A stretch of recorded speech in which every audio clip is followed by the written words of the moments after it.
Well, folks, it's that time. It's that time of year when we get to check out this old Kodak DC40 camera. And we're going to try using the PowerBook 170.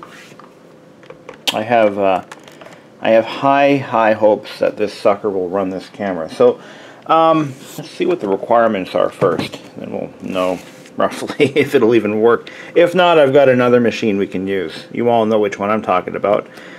The Kanga. Alright. So, where are the system requirements? There they are. Now, this will work, I believe, on both Mac and PC. But we're going to do a Mac video today.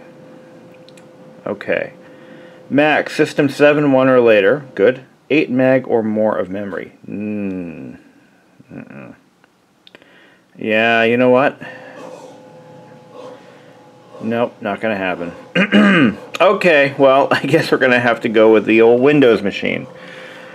Alright, Windows MS-DOS 6 or later, Windows 3.1 or later, 386, 8 meg or more of extended memory. Well, we just barely make the minimum requirement for memory, so let's put the 170 away. I guess that's not going to happen for us right now. And we're going to take the, oh, what the hell, let's just use the NEC Versa. So I changed my mind. I was going through my collection of laptops and I found one that we haven't looked at in a while. This is the IBM ThinkPad 390E. It's a little more scratched up than I remember it, but hey, it's in good shape anyway, and it does work. So this is actually the machine that I used to program my Philips Pronto remote control, and that was in fact the last time I used it. That's when I set all that up. But this one has a nice big bright display. It's got I think it's got Windows 98 on it. It's a Pentium 2, giving it a better processor than this one, even, which is not saying much, but has a better processor than the Windows 98 Tower. And yeah, look at that. So let's see if this DC40 camera still works. So the first thing we're going to do is unbox it. The camera's a little bit older than this laptop by a few years, but I think it'll be just fine. Let's take a look at this beautiful box. Look at that. It's nice and printed. And look at that.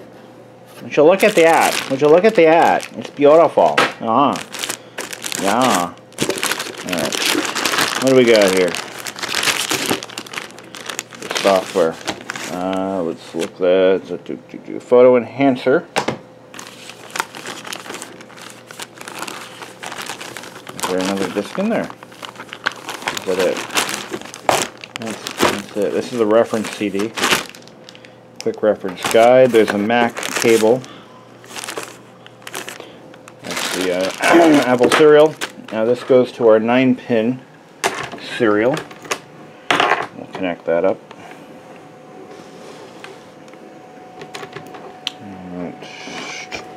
There it is. So yeah, we'll give the we'll give the old 390E some attention, some camera time. Hasn't been used in God knows how long. A year? Maybe a little over a year, I think it's been since I used this. Now, it has been rumored that this is actually basically the same thing as the Apple QuickTake, but I don't think so. I think it's a little different than the QuickTake. But we need batteries. We need batteries. We need to power this thing on. So let me see what kind of batteries it takes. I think it takes like 18 AA's or something like that. You know, typical. Wow, it's hard to get the battery door open. You gotta really press down. There we go. Man, oh man. Alright, it takes 4 AA's. So let me get 4 AA's.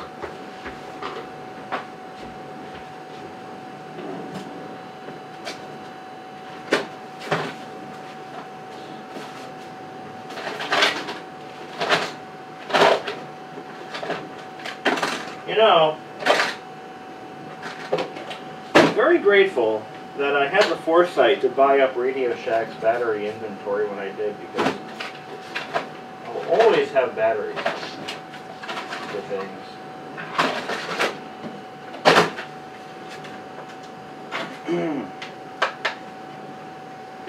Alright.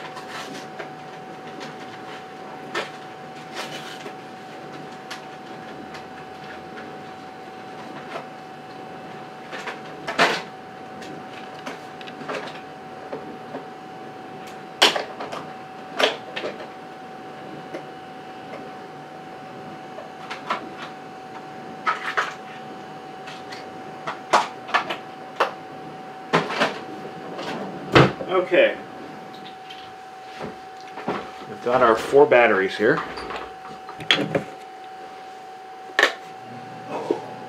Pop those in. I kind of wonder who really made this camera, though. I mean, Kodak was never a manufacturer of anything, really.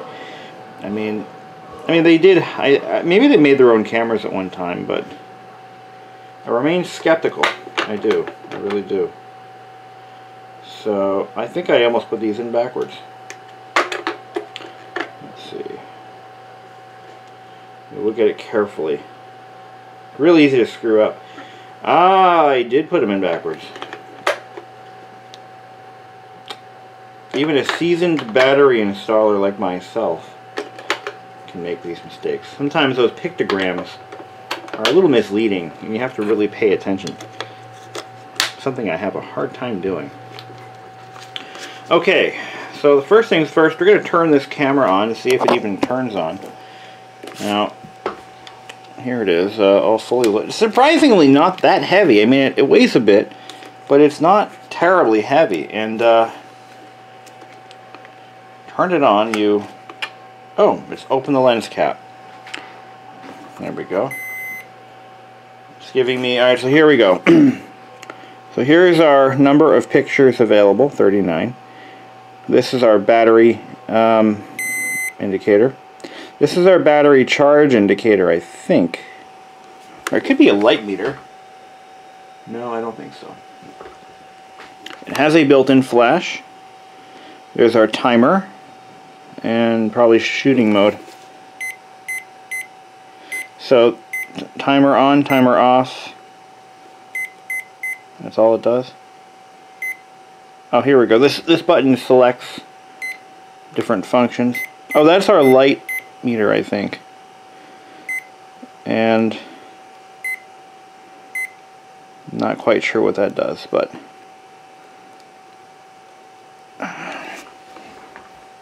now it's blinking at me, and I'm not sure why. Reading the owner's manual would be the most logical thing to do at this point.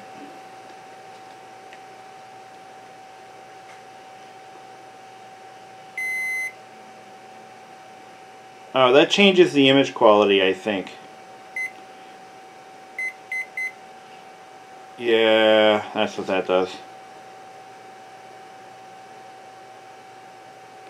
First things first, I want to connect this to the computer, see if there's any photos on it. I'm going to shut it off momentarily. We'll get the software installed. I should have that here, and I think I do. So we've got PictureWorks Photo Enhancer for Mac, PictureWorks Photo Enhancer for Windows. Let's put that on. I think there might be something missing here, like maybe a driver, but it could be part of this too. So let's put this disc in there. Alright, we got the beautiful IBM AccuPoint, or AccuStick, or whatever the fuck they called it. Honestly though, there's so many different names for this device, and then I get corrections on my videos like, oh, it's actually called a... Well, listen, everybody had their own name for it. Okay, Toshiba called it one thing, Compaq called it another, AST called it a third thing, and IBM called it a fourth thing. And they all have like AccuPoint, stick, ball, eraser head thing, you know, whatever. They all have some variant of that name. Listen, it doesn't matter what it's called. We all know what it is. And this disc is bad. That's a problem. Okay, that might be a big problem. Okay, that's not good. Wait, this is the Windows version, right? Yes. Let's try the other one. Uh-oh.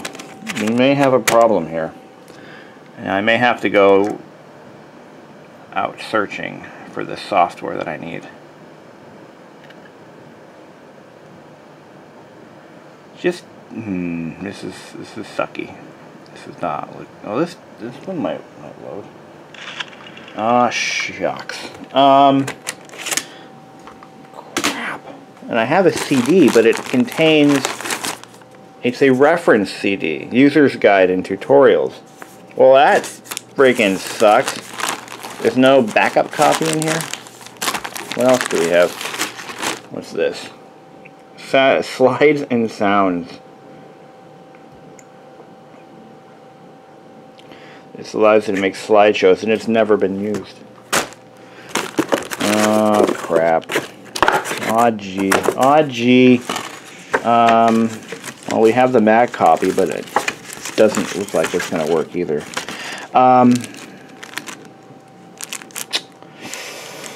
Well, this is awkward. You know what blows my mind?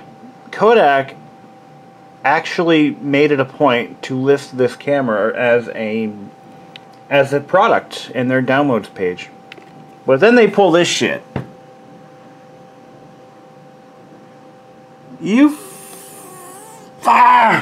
Really? So here it is, living proof that the DC40 is actually the QuickTake 100. So there it is. Which makes it entirely possible to get this camera to work on a Mac, because the QuickTake 100 software is very easy to find. So we may explore that in a little bit. But we know that the Windows disks are toast. They're not useful. Just for giggles and stuff, I'm gonna pop one of these into my external floppy drive here and see if the Mac will read them. But yeah, the QuickTake 100. This thing cost $1,000 when it was new. Can you believe that? $1,000 freaking dollars. Wait a second. Hey! Well, this changes things. This changes things. We might be able to get this to work. I'm gonna try something else. Here, let's, why don't we do this? Why don't we copy these files off the disk, or what can be salvaged? Maybe the floppy drive in the IBM is toast. Never thought of that. You know how many floppy drives have failed on me in the past? Probably one. This could be the second one. Well, I don't want to get too optimistic. Let's see it copy this stuff first, and then we'll go from there. It's working, so maybe we're okay. Further developments show that the floppy drive in the 390E is NFG. That is a technical term for no fucking good. So that was the bullet we just dodged, and as you can clearly see, the old, believe it or not, this external floppy drive is working. Hey, does this have any USB ports? I don't remember if it does or not. It's got one. Well, let me do this. And rather than, well, I am going to make a CD. You know, let's do that. I want to make a CD installer first. So that way, when the discs do go bad, they are not irreplaceable. You see what I'm saying? Do you see what I mean? Do you see what I mean? Okay, we're going to make a CD of this. That way, I gotta pop. Yes, I managed to find the one iMac, the one vintage iMac that has a functioning CD drive. So let's pop that sucker in there. We'll make a disk, permanent copy to put in this box of at least the Windows version, and then we'll work on the Mac version later. Okay. All right.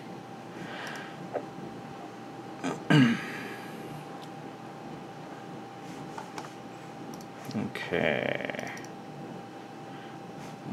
I could put them both on one disc, but why put why put all your eggs in one basket? Why do that? Why put all of your eggs in one big basket? Put them on two discs. That way when one disc goes bad, at least you can use it on one platform, not the other. Right? Are you receiving me? Okay. Need to burn that sucker. I'll have to work on getting another drive for this machine. I guess I don't need to, but maybe I'll try to clean it. I mean, that could always help. Do I have a clean? I have a cleaning pack right here.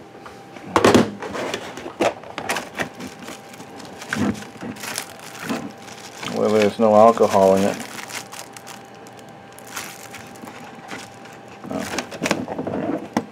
We'll try to clean the drive and see if we can get it working again. But I've got to, I know somewhere in here I have a disk drive cleaning solution. It's just alcohol, really. But I'm not sure where I left it. Is it in here? No. No, it's not in there.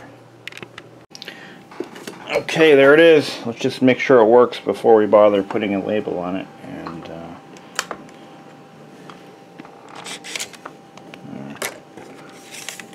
oh man! I've been looking for that. You have no idea. I'm serious. I couldn't plan this ahead better. I mean, I did not know where that was, and now I know, and now I'm happy. I love that. You know how many discs I lose every year that way? It's crazy.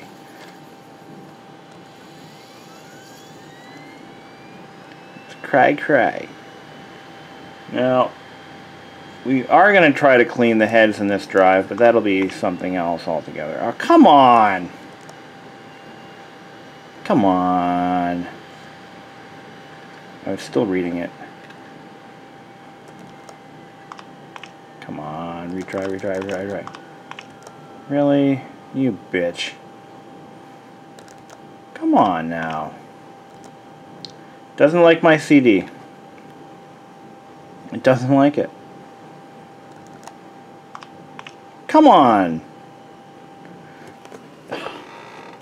Well, I suppose I can't say I'm surprised. Alright. Plan B.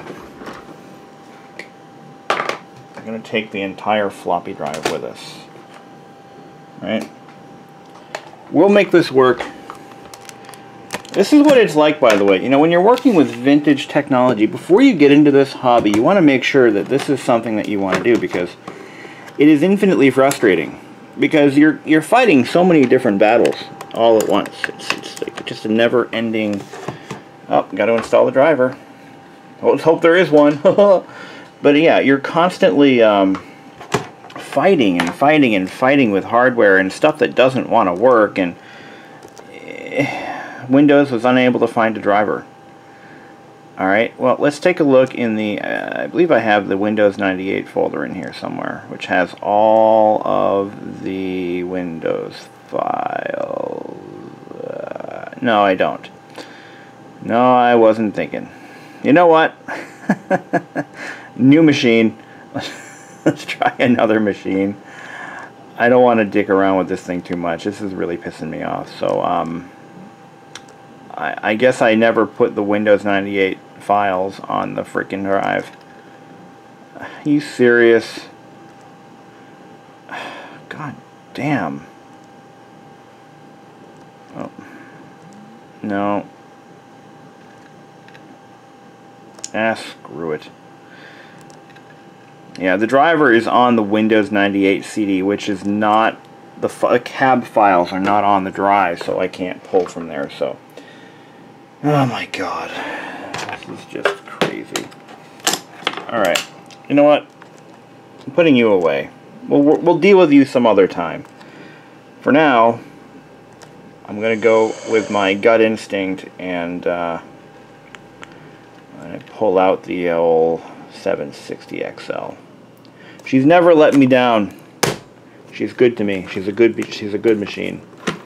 The 760 XL is my pet vintage IBM. Let's go get her. To hell with that.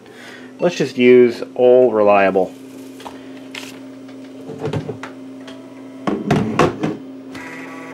And we can even use these.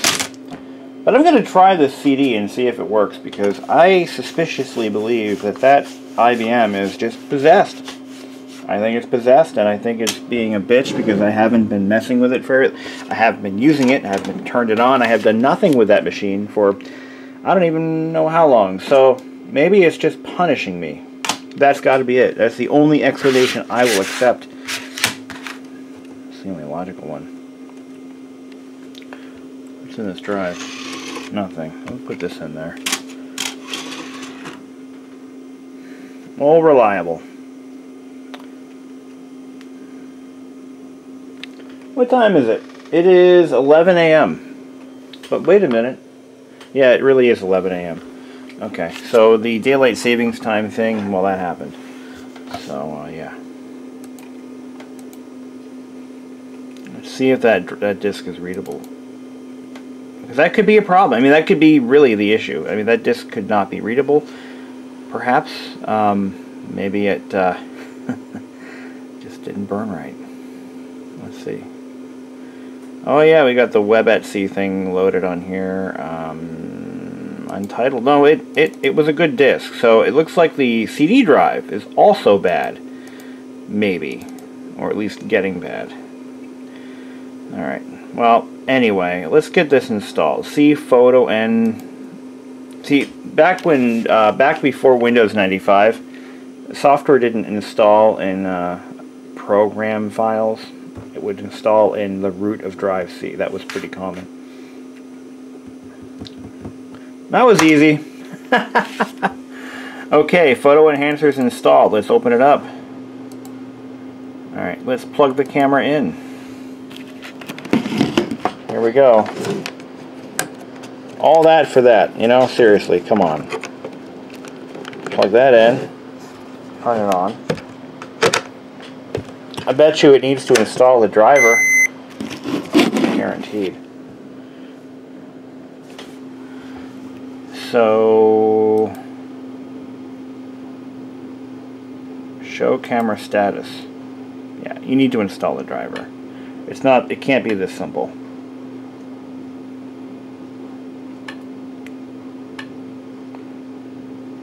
It's doing something.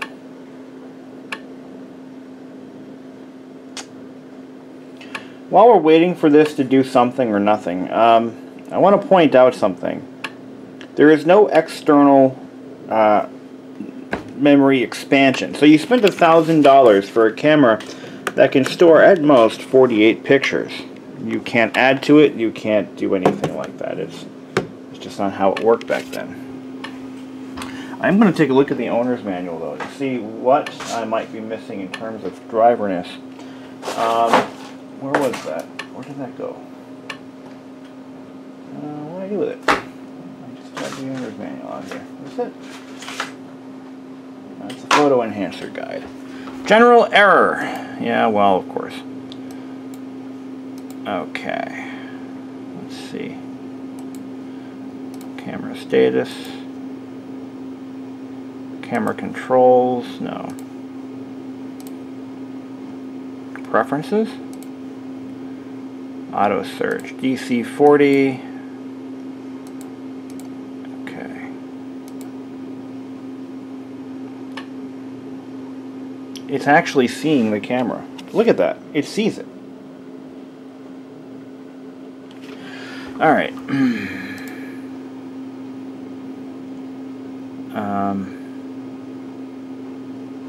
Camera controls. Oh, it's working. It works. Close.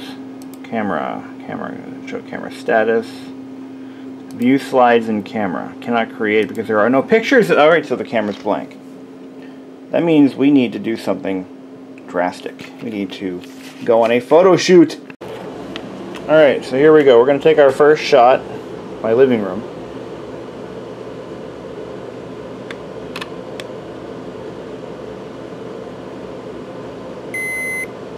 Okay. Let's get a glamour shot of the old Philco. Now we're going to look through the viewfinder. Can you see that?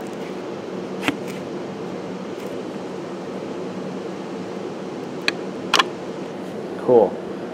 Now inside the viewfinder, you can't really see this, but there's a red light that indicates the flash is charging and or the... no, it actually, I think it indicates the photo. Let me see if I can try that again. You'll see a red light that appears.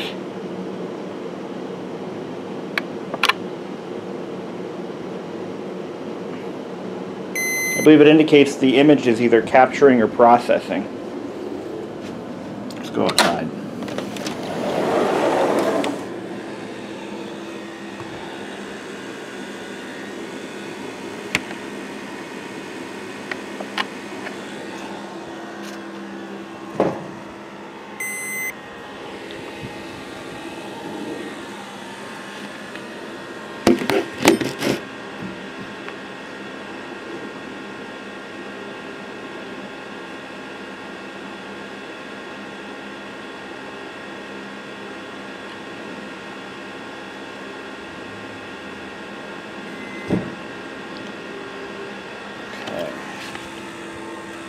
Take a few more scenic shots here.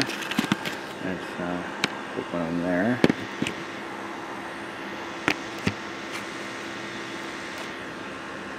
I'm going to turn the flash off. There's no need to, or put it on automatic. That's pretty cool. There's no zoom.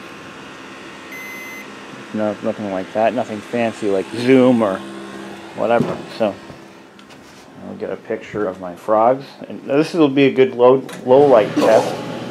See how that comes out. Hey guys. Ooh. I forgot the flash was on, so they kind of flinched, but that's alright. They'll live. Alright, let's get one of the kitchen here. Again, low light. But we have a flash on this one. I don't have a flash on the Ricoh. I don't know if you guys watched my video of the old Ricoh camera, but there's no flash on that camera, so, you know. Already got 40 pictures left. Look at that. Alright.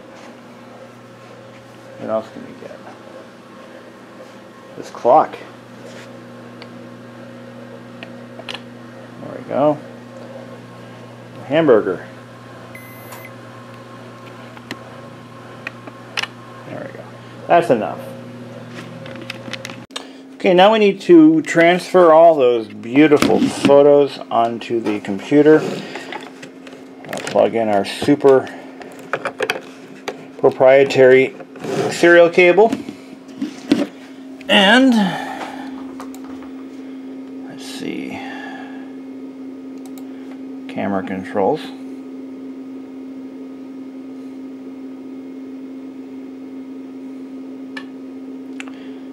Hear it doing stuff. So this allows you, by the way, to select the camera settings. It basically takes over the control panel right here. I can even tell it to take a picture right now. Just like that. Pretty neat. Creating slide table. So it's now going to kind of index every photo, I believe, on the camera. And while it's doing that, this screen flips out. Okay. That way you know magic is happening behind the scenes.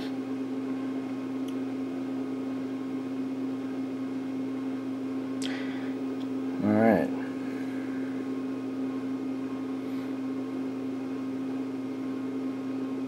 Okay, so there's all of our make these default settings. Exposure, oh, that's pretty neat. You can set your exposure. Your quality is already set to best, so I guess no control over that. Let's take a look at some of our high quality images. Now, cameras like this one would have been used during the dawn of the web generation, during the very early days of web design. So a camera like this one would have been purchased by somebody who owned a website or designed websites, and they needed photos. And a camera like this one would have been perfect for that. Only $1,000. But look at it. That's actually not a bad photo. I mean, look at that. It's a low-res photo, but look at it. I mean, it's actually quite good. You can zoom in. Wow, that is impressive. I am actually impressed. I didn't mean to do that. But let's move images to disk. Now it's going to download everything onto the computer. That is actually impressive. I am very surprised at how good quality those images are. I'll do all of them. Let's see, photo. I'm going to put them into my documents. I should have a, there we go, images. Here we go. Look at that. That is impressive. That is impressive. I did not expect that. The now the Ricoh that I have, it can't do images of that quality. They're very grainy in comparison. And there's no flash. So if you're in a low light situation, it's pretty much pointless.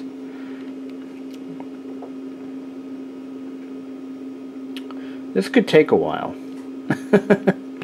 That took a little while, but hey, it worked. So yeah, I want to erase the images on the camera. So it should do that for us. Let's see what happens. Wow. Just erasing the images is incredibly slow. But remember, we're doing this over a serial port cable connection, so I mean, what do you want? Oh, there, it's done. 48 images. Okay, now, let's see. Open slide table.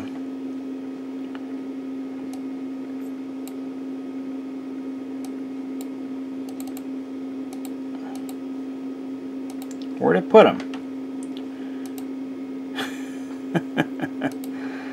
I don't know where I put them. Oh, here they are. Oh, those are Kodak image files. There they are. We're gonna just... Oh, I see what it did.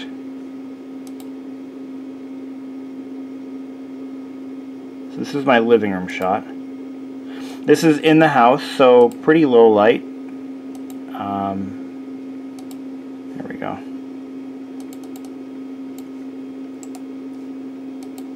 So right click, left click, okay.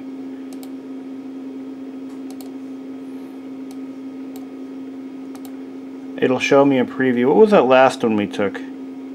Oh, that was the one that we took with the camera. Let's see what that looks like. This one was taken by making the camera photograph from, take a picture from the computer. So we can close that. I'm going to print one of these out. Why not go full, full old tech and see what happens. Let's see. We're going to print one of these out and see what it looks like. There's my my snowman. You can see the coloring is a little. The color is a little saturated. There's no lie there. But that was the photo that I took. And there's you. There's the camera, video camera. You can see the flash reflection because I had the flash on.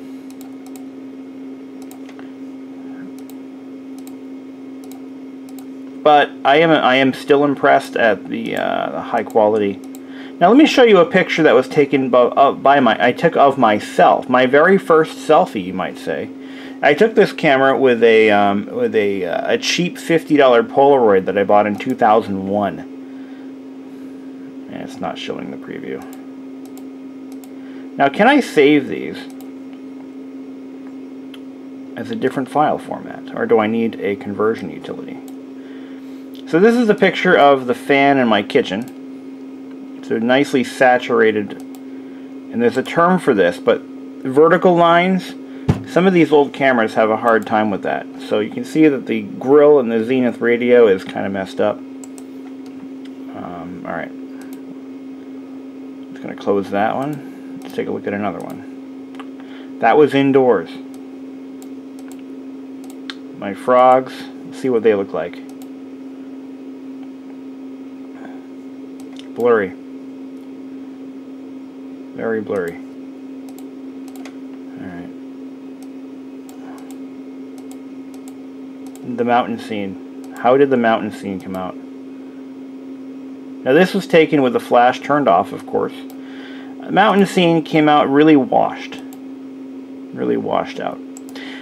It looks like the image capture device is like an old-fashioned CMOS image capturing device, like what would have been used in an older camera, or a video camera. And that's what it appears. It appears to be, you know, an image captured by a very low-quality CMOS device. Very, very primitive. All right, now I want to do something here. I want to take this picture right here. And I want to save as a JPEG. Will it let me do that? Bitmap, TIFF, JPEG, high quality. Yes, it will. Yes, it will. Alright, let's go ahead and print this sucker out. I'm going to turn the printer on. And we're going to print it out.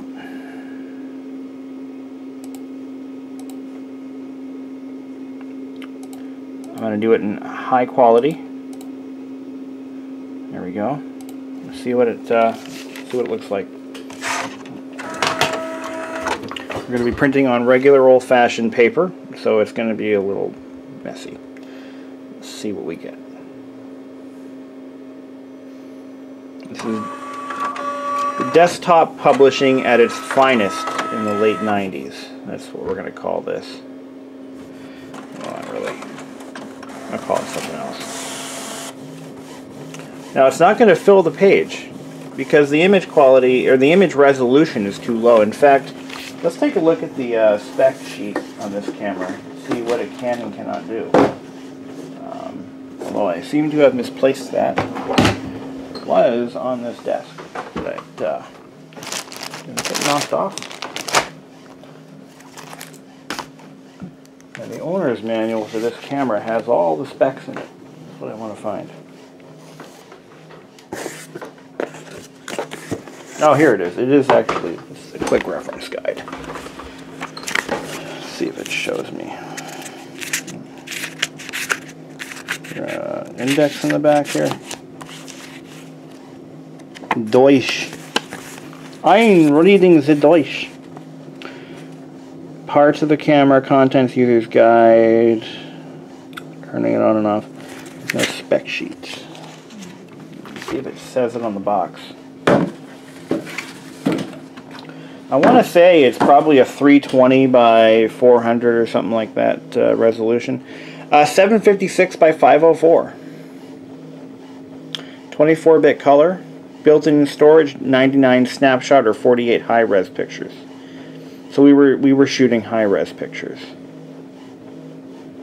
if you can call it that. Shutter speed 130 to 1/175th of a second. Built-in flash. 8-foot range. Okay. Weighs 1 pound. 1 pound! Wow. See how this image came out.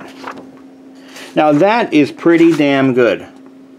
From what I remember, back in the day, an image that looked like this would look beautiful on a book report cover or what have you. That's actually quite impressive. I'm very, very impressed. I seriously. Now we printed that on, you know, a very old printer, a printer that is from 2001, and we threw it away because why not? That's impressive. That's impressive. Now I'm going to actually save these to disk, to a CD, and I'm going to upload them to Facebook. I want to see how that goes.